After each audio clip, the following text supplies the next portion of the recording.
L'actualité, c'est aussi Abidjan qui interdit la présence de mendiants et de vendeurs ambulants dans ses rues. Si certains saluent cette mesure du district, d'autres souhaitent des mesures d'accompagnement pour les concernés. D'ailleurs, comment ont-ils eux-mêmes accueilli cette décision? Le reportage de Mardoché Kwasi et de Zécré Joseph.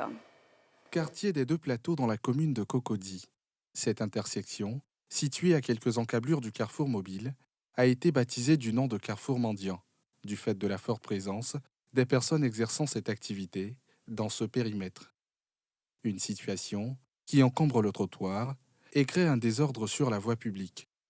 C'est pour lutter contre ce désordre que le district autonome d'Abidjan a décidé d'interdire la mendicité sous toutes ses formes, le commerce ambulant et l'usage des charrettes à bras, communément appelées wotro ou pousse-pousse. Dans les rues de la capitale économique, certains saluent cette mesure qu'ils jugent salutaire pour les concernés. Je veux d'abord saluer la décision du district, saluer la décision parce qu'elle arrange tout le monde. Nos rues ne sont pas déjà larges, elles sont restreintes. Donc quand ces marchands ambulants viennent encore, ça rétrécit encore plus la voie. Et même pour la sécurité, c'est une mesure qui est salutaire. Parce que la vie, elle est précieuse. Et quand on vit, tout peut encore changer. Je suis très content, surtout pour les mendiants. Vraiment, on ne peut pas circuler à Abidjan sans que les mendiants nous attrapent. Demander un peu d'argent ici, pas ici, même avant-hier. Il y a eu un mendiant qui a été tapé par une voiture, il ne s'est pas arrêté, il est parti. Bon, qui prend le pot cassé? Vraiment, cette décision, c'est salutaire, je salue le district. D'autres, par contre, appellent à des mesures d'accompagnement pour ces personnes qui font de ces activités désormais interdites leur source de revenus. Les vendeurs ambulants, il faut les encadrer. Chercher un site pour continuer les activités.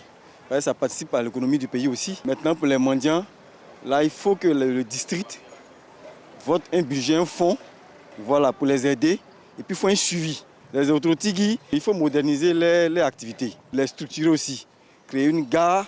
Souvent, on a besoin d'eux, ils sont là au moment opportun. Je pense que c'est une bonne idée. Mais est-ce qu'il y a un coin de chute pour les caser? Puisque c'est quelque part, c'est comme une activité pour eux. C'est leur gagne-pain.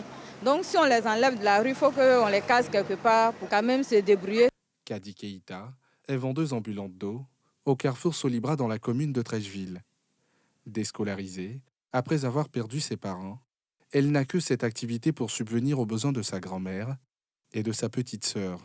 Elle et ses camarades, commerçants ambulants, plaident auprès du district pour un accompagnement afin de pouvoir poursuivre leurs activités. Place qu'il y avait à la gare de Bassama, on nous chassait là-bas, donc c'est pour cela que je suis venue vendre ici.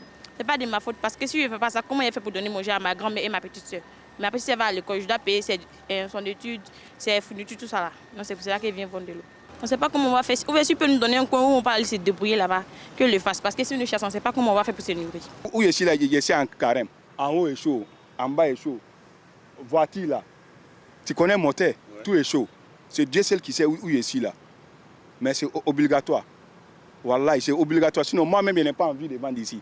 Je n'ai pas envie de venir rentrer des milliers de voitures pour vendre ici. Ils n'ont qu'à trouver place pour vendre là, on quitte sur la route. Si aujourd'hui, je n'ai pas vendu, je ne mange pas. La question de la lutte contre le désordre urbain est l'un des projets majeurs du ministre-gouverneur, Cissé Bakongo et son équipe, qui s'y attellent notamment avec les opérations de déguerpissement en cours et cette décision d'interdiction des activités de mendicité, du commerce ambulant et l'usage des charrettes à bras.